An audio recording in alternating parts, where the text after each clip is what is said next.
ഹൃദയത്തിൻ തന്ത്രിയിലാരോ വിരൽ തൊടും മൃദുലമാം നിസ്വനം പോലെ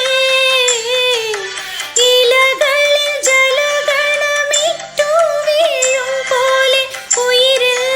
അമൃതം തളിച്ച പോലെ തരളവിലോലം